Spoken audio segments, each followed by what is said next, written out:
Sahabat Fresh Juice, saya Yofi dan Natasha. Sesaat lagi kita akan mendengarkan Fresh Juice. Rabu, 8 April 2026 bersama Romo Antonius Haryanto dari Roma, Italia. Selamat mendengarkan.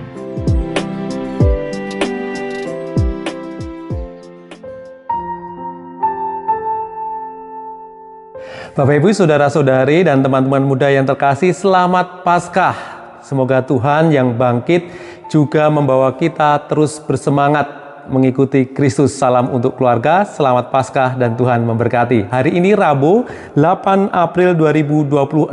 Permenungan kita diambil dari Injil Lukas bab 24 ayat 13 sampai 35. Pada hari itu juga dua orang dari murid-murid Yesus pergi ke sebuah kampung bernama Emmaus yang terletak kira-kira 7 mil jauhnya dari Yerusalem, dan mereka bercakap-cakap tentang segala sesuatu yang telah terjadi. Ketika mereka sedang bercakap-cakap dan bertukar pikiran, datanglah Yesus sendiri mendekati mereka, lalu berjalan bersama-sama dengan mereka. Tetapi ada sesuatu yang menghalangi mata mereka sehingga mereka tidak dapat mengenal Dia. Yesus berkata kepada mereka, "Apakah yang kamu percakapkan sementara kamu berjalan?" Maka berhentilah mereka dengan muka muram. Seorang dari mereka namanya Kleopas menjawabnya, "Adakah engkau satu-satunya orang asing di Yerusalem yang tidak tahu apa yang terjadi di situ pada hari-hari belakangan ini?" Katanya kepada mereka, "Apakah itu?" Jawab mereka, "Apa yang terjadi dengan Yesus orang Nazaret? Dia adalah seorang nabi yang berkuasa dalam pekerjaan dan perkataan di hadapan Allah dan di hadapan seluruh bangsa kami. Tetapi imam-imam kepala dan pemimpin-pemimpin kami telah menyerahkan Dia untuk dihukum mati dan mereka telah menyalibkannya. Padahal kami dahulu mengharapkan bahwa Dialah yang datang untuk membebaskan bangsa Israel.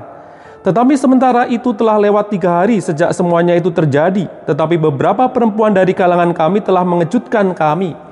Pagi-pagi buta mereka telah pergi ke kubur dan tidak menemukan mayatnya. Lalu mereka datang dengan berita bahwa telah kelihatan kepada mereka malaikat-malaikat yang mengatakan bahwa Ia hidup. Dan beberapa teman kami telah pergi ke kubur itu dan mendapati bahwa memang benar yang dikatakan perempuan-perempuan itu, tetapi Dia tidak mereka lihat. Lalu Ia berkata kepada mereka, "Hai kamu orang bodoh, betapa lambannya hatimu, sehingga kamu tidak percaya segala sesuatu yang telah dikatakan para nabi. Bukankah Mesias harus menderita semuanya itu untuk masuk ke dalam kemuliaannya?" Lalu ia menjelaskan Dia dalam seluruh kitab suci, mulai dari kitab-kitab Musa dan segala kitab nabi-nabi. Mereka mendekati kampung yang mereka tuju, lalu ia berbuat seolah-olah harus meneruskan perjalanannya. Tetapi mereka sangat mendesaknya, katanya, "Tinggallah bersama-sama dengan kami, sebab hari telah menjelang malam dan matahari hampir terbenam." Lalu masuklah ia untuk tinggal bersama-sama dengan mereka. Waktu ia duduk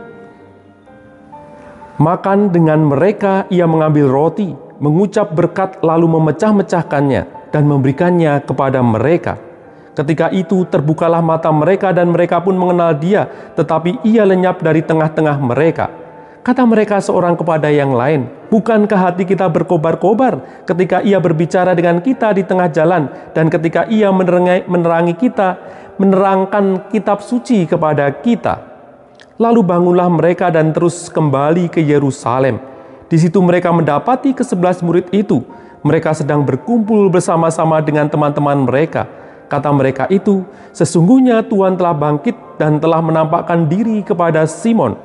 Lalu kedua orang itu pun menceritakan apa yang telah terjadi di tengah jalan dan bagaimana mereka mengenal Dia pada waktu Ia memecah-mecahkan roti. Demikianlah sabda Tuhan. Terpujilah Kristus. Bapak, Ibu, saudara-saudari dan teman-teman muda yang terkasih di dalam Yesus Kristus, di mana 2 atau 3 orang berkumpul dalam namaku, di situ aku ada di tengah-tengah mereka. Matius bab 18 ayat 20. 2-3 orang berkumpul dalam nama Tuhan, maka Ia hadir. Bukan 2 atau 3 orang berkumpul kemudian ngomongin orang lain, menjelekkan orang lain, merencanakan kejahatan, maka bukan Tuhan yang hadir, tetapi setan yang hadir di situ. Tetapi hari ini lewat para Emmaus, 2 orang murid Emmaus yang berjalan bersama dan kemudian mereka berbicara tentang Tuhan, ngobrol tentang Tuhan, maka Tuhan hadir. Ngomong dengan Dia, Ia hadir. Maka hari ini kita mau ngomong tentang Tuhan di dalam kehidupan kita yang menyertai kita. Pertama, perjalanan kekecewaan. Dua murid Emmaus membicarakan tentang kekecewaan. Bagaimana mereka merasa kecewa. Mereka punya harapan bahwa mereka meninggalkan Emmaus dan pergi ke Yerusalem yang diceritakan di sini tadi sekitar 11 km, 1 hari perjalanan sampai mereka mau mengikuti Yesus yang bisa membebaskan mereka dari penjajahan Romawi. Mereka punya harapan besar pada sosok Yesus mampu membebaskan mereka. Tetapi betapa kecewanya mereka karena mereka mendapati Yesus mati di kayu salib. Apa yang mereka harapkan ternyata mati di kayu salib. Kekecewaan.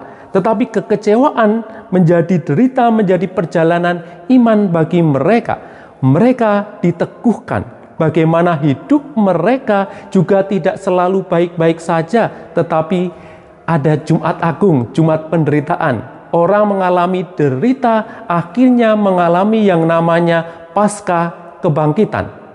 Kita melihat bagaimana kecewa, tetapi ketika mereka mengobrolkan kekecewaan mereka dalam rangka bersama dengan Tuhan, mereka akhirnya mendapatkan peneguhan, meneguhkan kehidupan beriman mereka, bahwa orang yang beriman tidak selalu baik-baik saja. Orang yang beriman itu tidak selalu mendapatkan semuanya lancar-lancar saja, tetapi juga ada situasi kecewa, ada situasi derita. Pasca kemuliaan mengalami pula Jumat Agung penderitaan. Maka hal yang pertama yang perlu kita tegaskan dalam kehidupan kita, mungkin kita mengalami yang namanya kecewa, tetapi perjalanan kecewa menjadikan perjalanan kehidupan beriman kita. Yang kedua, kita melihat bagaimana persahabatan yang menghidupkan. Hanya satu dari dua murid tadi yang disebut namanya. Yang satu namanya Kleopas dan satu tidak disebutkan namanya. Mungkin namanya adalah aku. Mungkin kamu. Mungkin kita semua yang mau dilibatkan dalam Injil Lukas tadi. Bagaimana hidup kita juga seperti para murid yang lain. Kita dilibatkan seperti sahabat Kleopas. Hidup kita itu tidak sendiri, tetapi kita itu perlu yang namanya persahabatan yang saling meneguhkan. Kita perlu teman untuk sharing, teman untuk ngobrol. Ketika sharing dan ngobrol, Tuhan hadir di situ. Seringkali kita dalam kehidupan beriman, kita seringkali juga mengalami situasi yang tidak mudah. Dalam keluarga, mungkin harapannya keluarga kita indah, ternyata penuh banyak tantangan. Pasangan kita harapannya selalu mencintai kita, tapi kadangkala mungkin kata-kata yang keluar adalah kata-kata kasar. Sehingga apakah ketika kita kecewa dengan keluarga, kemudian meninggalkan keluarga? Ketika kecewa dengan gereja, kemudian kita meninggalkan gereja? Ketika kita kecewa dengan komunitas, kita meninggalkan komunitas? Ketika kita kecewa dengan negara, bangsa, kita kemudian rame-rame meninggalkan negara dan bangsa kita. Kita diajak dan ditantang lewat perjalanan persahabatan kehidupan kita. Apakah aku gampang meninggalkan sahabat, keluarga, komunitas? Kalau kita melihat bagaimana dua murid tadi, mereka meninggalkan komunitas Yerusalem dan pulang lagi. Seringkali kita mengalami kecewa, kemudian aku sudah nggak suka dengan komunitas ini, aku akan pergi. Saya sudah tidak suka dengan Romo di gereja ini, saya mau pergi saja.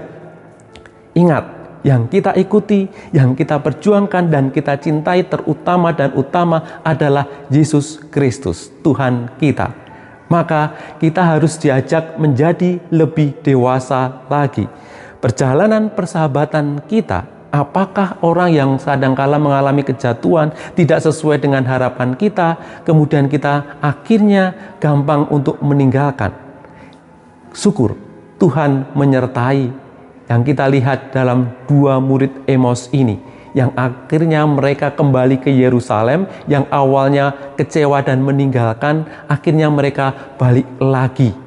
Dalam nama Tuhan kita menemukan kedewasaan hidup. Dan yang ketiga, puji Tuhan bahwa kita punya Tuhan yang mencintai dan utama adalah Ia menyertai, Ia mengingatkan, Ia menyertai. Meskipun kita berupaya untuk meninggalkan, ada banyak kali kita mendengarkan sharing sahabat, teman, saudara, atau orang lain yang kita dengar bagaimana mereka kecewa, kemudian meninggalkan, kemudian diingatkan kembali, balik lagi kesadaran bahwa Allah itu menyertai. Yang terpenting adalah keterbukaan hati kita, keterbukaan budi kita, keterbukaan iman mata kita. Dua murid awalnya tidak bisa melihat kehadiran Yesus, tetapi keterbukaan hati untuk mau mendengarkan Yesus yang mengingatkan bahwa mengikuti aku itu tidak selalu baik-baik saja. Bukankah Mesias harus menderita semuanya itu untuk masuk dalam kemuliaannya? Ada penderitaan. Diingatkan bahwa Yesus, bahwa Tuhan Mesias itu juga mengalami penderitaan. Maka orang yang mau mendengarkan kemudian dijelekkan matanya. Dan apalagi ketika ia memecah roti, mereka tahu bahwa ini adalah Tuhan yang kita ikuti. Ini adalah Yesus. Maka jangan lupakan, meskipun kamu mengalami kecewa, meskipun kamu menderita atau mau menjauh dari Dia, jangan lupa dengan Ekaristi. Dengan Ekaristi kita mendengarkan Dia. Dan dua murid tadi balik lagi ke komunitasnya, balik lagi ke Yerusalem dengan berkobar-kobar, memberikan kesaksian kepada banyak orang. Selamat Paskah, semoga hatimu terus berkobar-kobar. Apapun situasi dan kondisinya, kita mau dan berani tetap mewartakan Yesus. Ingat, Paskah ada Jumat Agung terlebih dahulu. Kemuliaan, kemenangan. Kadangkala kita mengalami situasi yang tidak mudah, derita, tantangan yang kita hadapi. Tuhan memberkati dan selamat Paskah untuk kita semua.